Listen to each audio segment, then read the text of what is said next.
All right, so it's an honor and a pleasure to introduce our next speaker, Ed Keller, who I've known Ed since I think 1982. We were in the undergraduate students together, and we're already talking about AGI and the singularity and associated concepts back then, although neither of those terms were in our vocabulary. We took quite different career paths since then, and Ed went in the direction of architecture and music, art and design, but those with a sort of futurist singularitarian flair to it. And he was a dean and professor at the New School in Columbia in New York, and did various other academic researchy things. He's now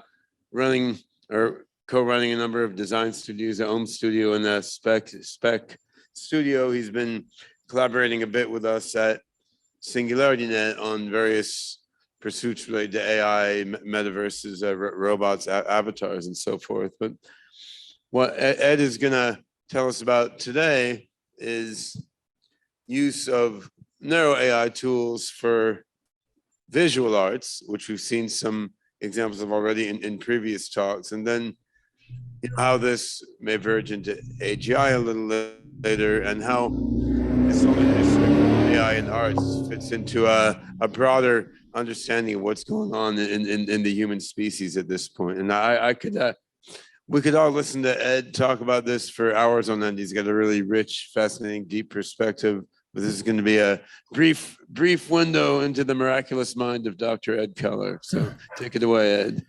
Thank you so much, Ben. Can everybody hear me? Yes. Very good. So I will be fast. I'm going to see if I can do this in between 15 and 20 minutes today. And what I'd like to do is talk about distributed cognition and VQ-GAN clip AI image generation as a kind of in a larger framework as a cosmopolitical project. So I'll begin with an outline of the talk, and then I'll move very quickly through parts of this talk. I want to give you a kind of an overview, a kind of children's story of beginnings, talk about cognition everywhere, but not a drop to think. Then talk about languages and meta-languages, who's communicating with whom in the context of what it means to use text prompts to generate images. And talk about that a little bit more around the concept of latent space and analysis of latent space and prompt engineering.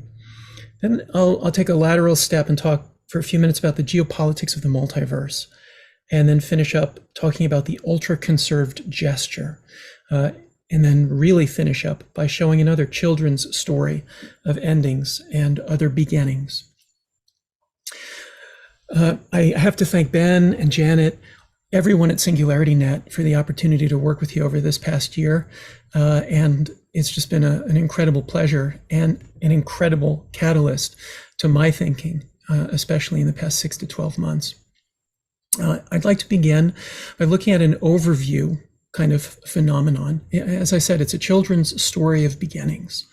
And I'll note that all the images and videos in the talk, except for ones where I note specifically, were created by me working in the loop with VQ-GAN clip or diffusion models, usually Night Cafe and Wombo Dream, so very consumer-facing tools, and in a few cases, Artbreeder. And I'll be reading you a very short quote from the philosopher Michel Serres, along with these images. Nothing distinguishes me ontologically from a crystal, a plant, an animal, or the order of the world. We are drifting together toward the noise and the black depths of the universe. And our diverse systemic complexions are flowing up the entropic stream toward the solar origin, itself adrift.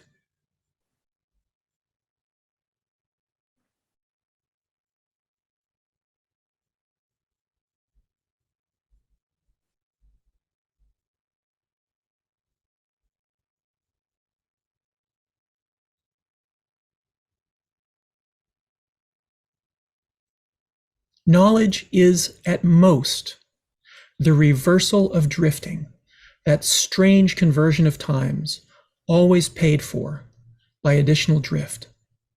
And that is a text by Michel Serres called The Origin of Language, Biology, Information Theory, and Thermodynamics.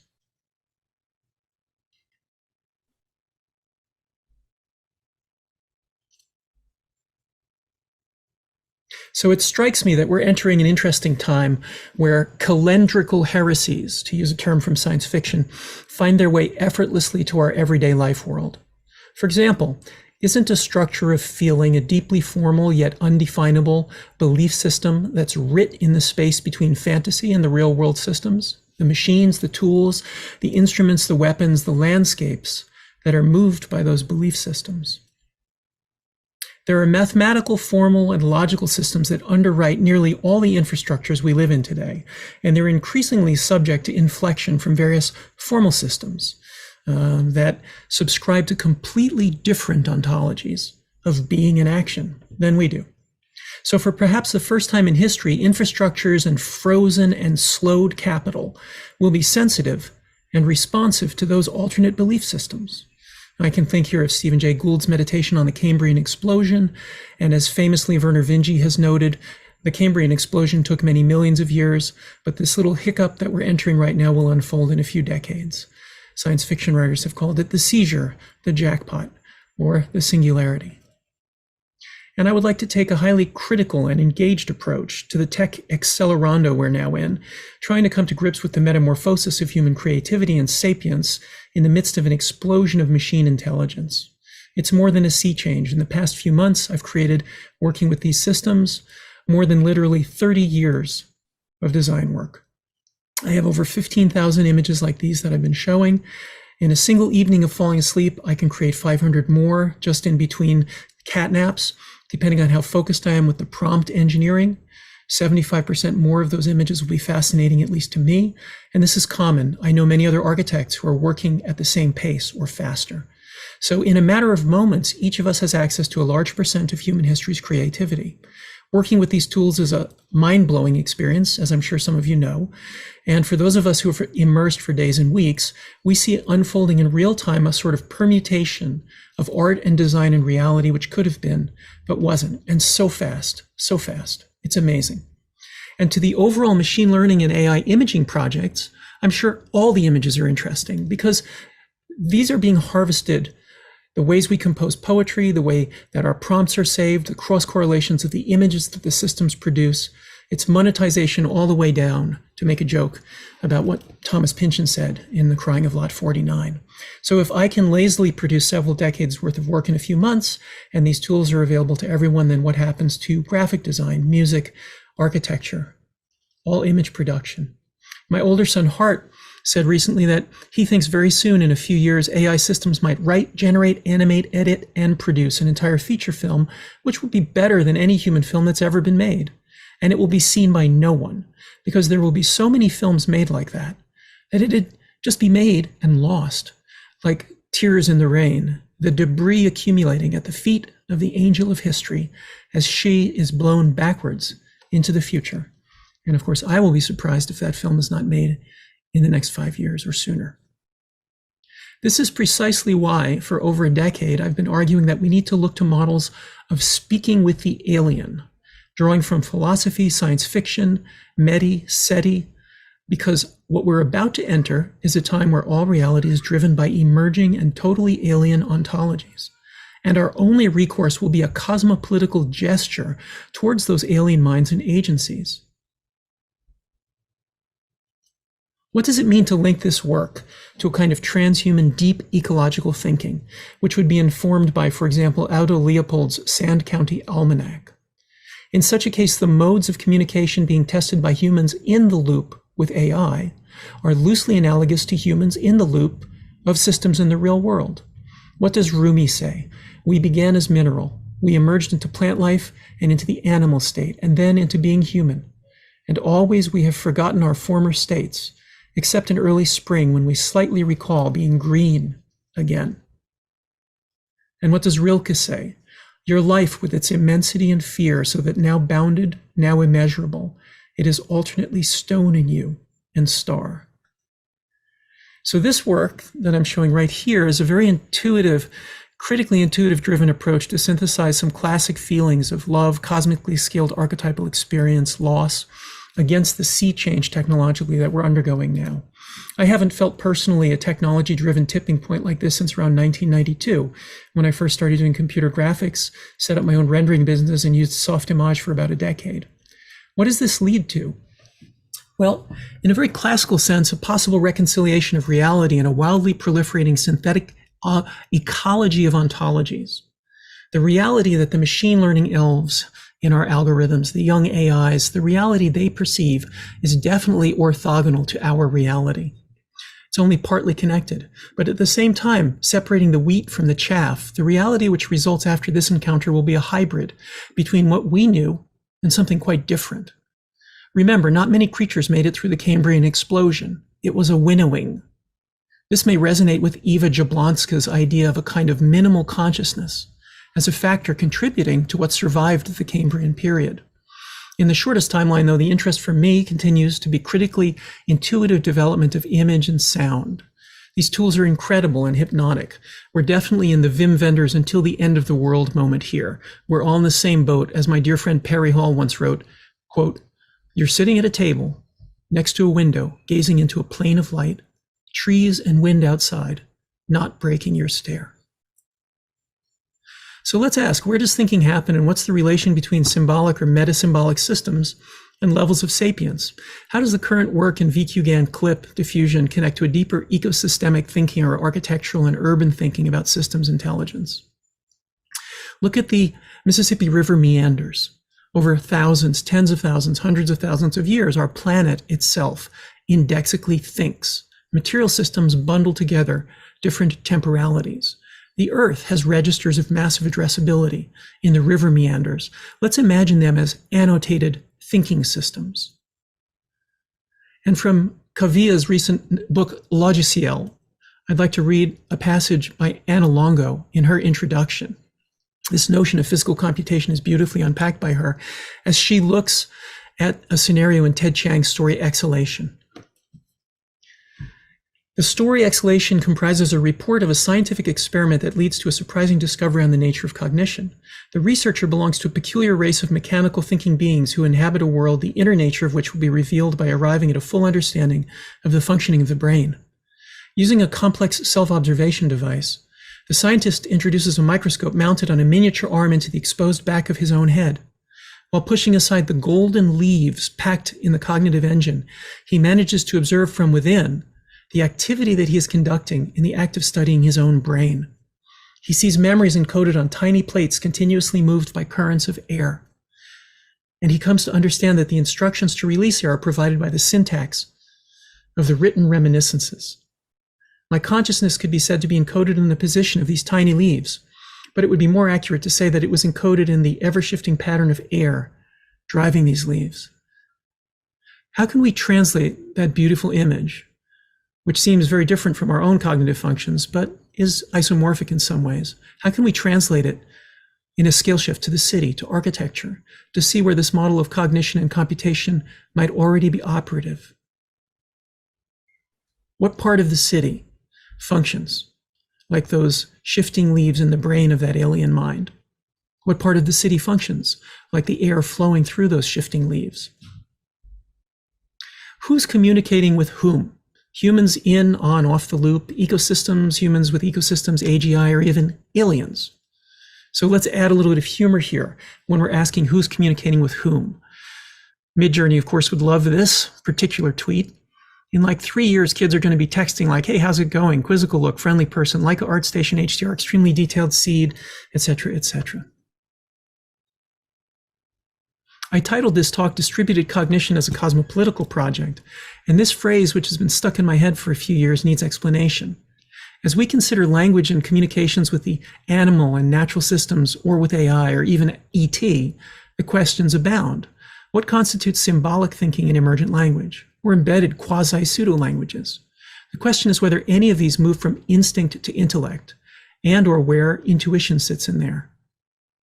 If we look at Midjourney, the current implementation of image generation software, we see the combination of AI-enhanced software with a social platform that makes text prompts immediately accessible to all users by default.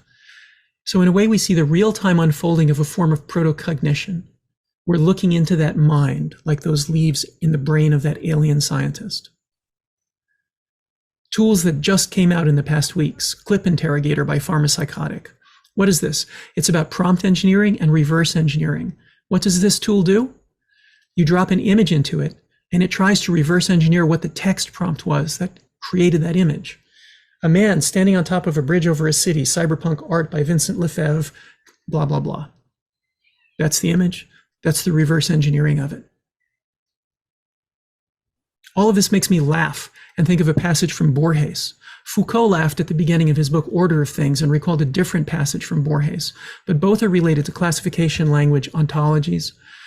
He says here in this quote, Locke in the 17th century postulated and rejected an impossible language in which each individual thing, each stone, each bird, and each branch would have its own name.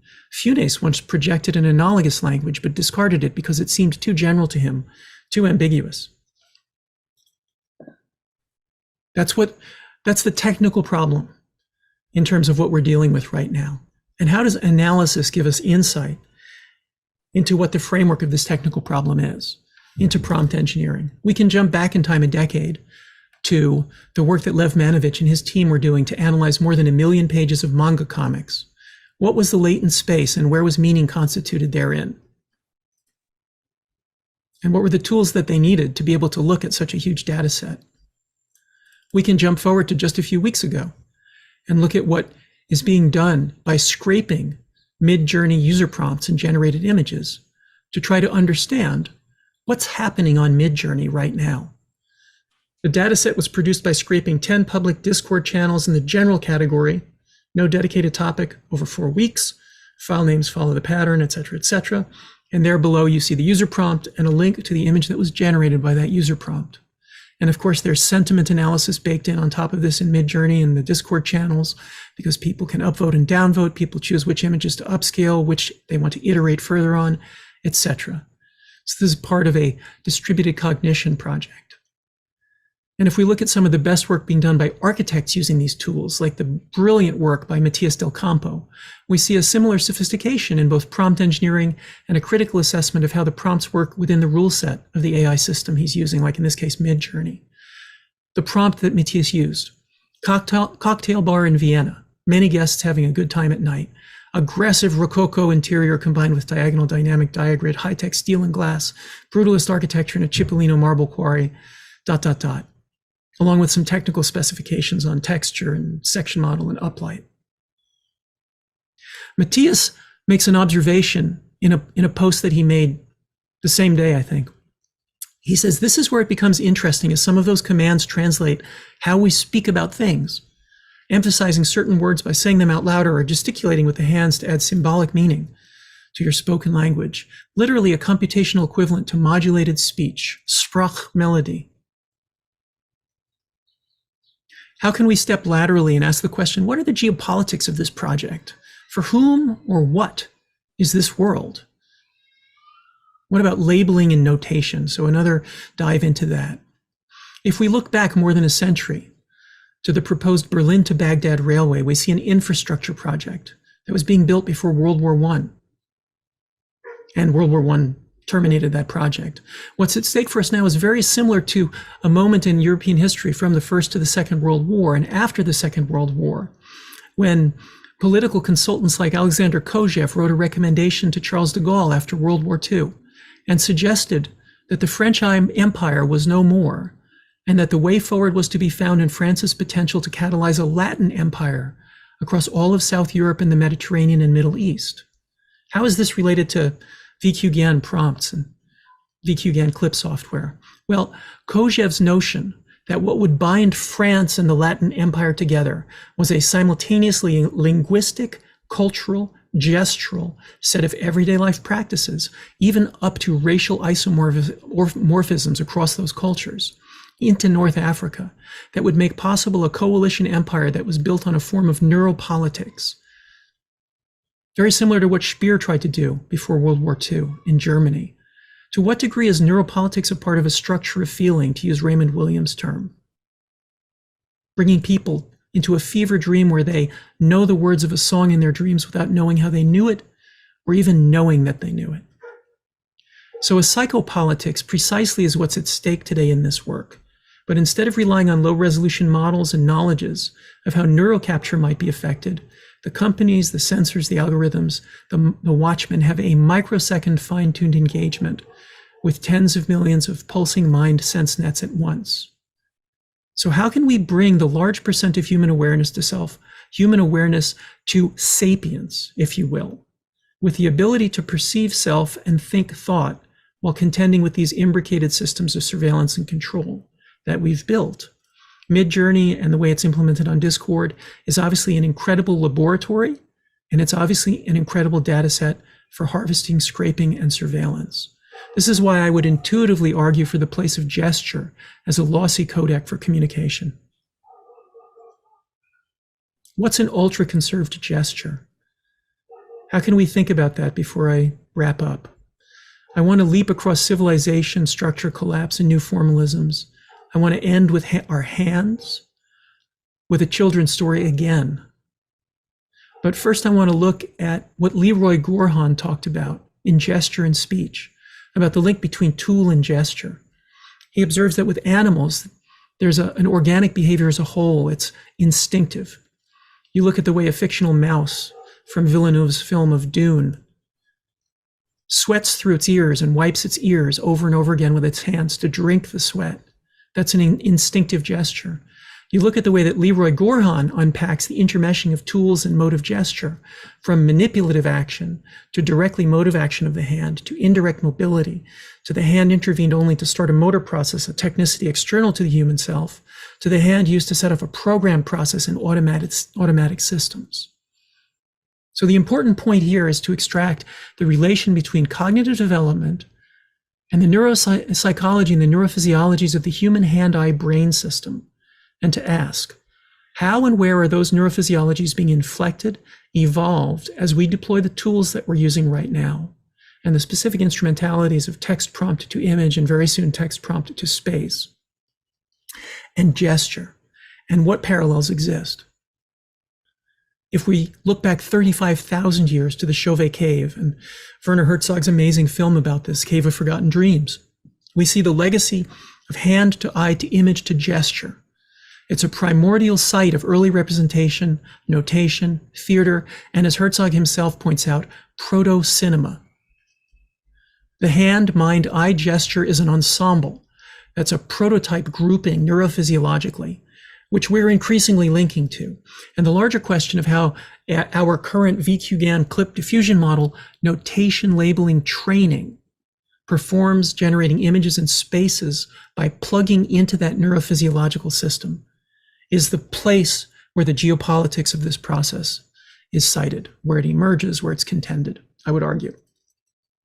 So we can ask, what are the notation systems on top of physical gestures, physical systems, which blend human gesture and sense perception with a new class of ontologies of perception, which we're training today as humans in the loop so far, and what new forms of politics are we crafting with our prompt engineering? How can this work be linked synesthetically to music, sound, movement, and gesture? So I'll conclude with another children's story of endings and other beginnings, illustrated with the help of AI. Thinking about civilization and structure and the body politic, the human body inside architecture, which is a system that stabilizes society. In this case, posited as a collaboration between Piranesi, the architect, and honeybees, redesigning the Roman pantheon. A parallel history. And what of the places where entropy and fire overcome the stability of architecture, leading to structural collapse? What kind of neoclassicisms of form emerge, resulting in new formalisms and ontologies? What scale systems in physical and material reality are they based in? If we meet the Buddha in the road, but she turns out to be the goddess Kali, What new formalisms might emerge? What new ontologies?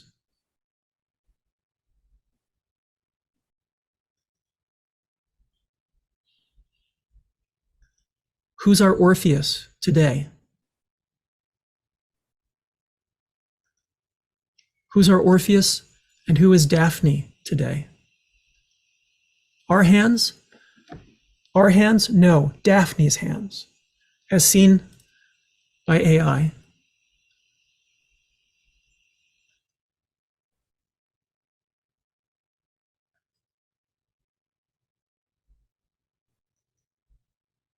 Daphne's hands become leaves again. This is a quote from Phocian's book, Life of Forms in Art. Held against the wind, spread out and separated like a frond, they, her hands, urged her on to an understanding of fluids. They provided her with numerous and delicately sensitive surfaces for knowledge of atmosphere and of water. I seem to see primitive man inhaling the world through his hands, stretching his fingers into a web to catch the imponderable.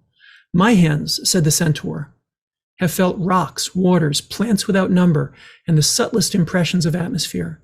For I lift my hands on dark, still nights to detect the breezes and so discover signs to make sure of my way. The centaur and Daphne, both favorites of the gods, had in metamorphosis or not, no weapons other than those of our race to feel out the universe, to experience even those translucent currents which have no substance in which the eye does not see.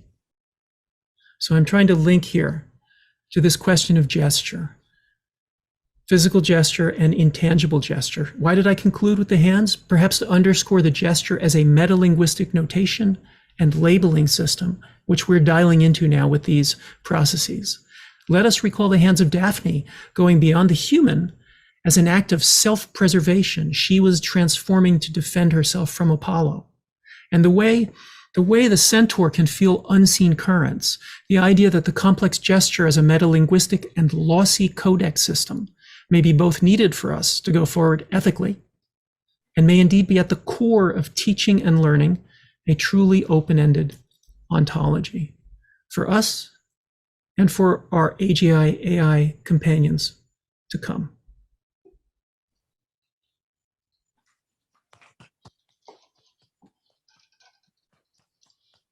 Thanks. Thank you, Ed. That was a absolutely beautiful and inspiring way to end our panel talks on machine creativity today, showing really the very, very best of human art, creativity, ethics, and inspiration. So you're always an inspiration, creative director at SingularityNET, and a great, great honor and a joy to work with you. Thank you. So thank you. Thank you.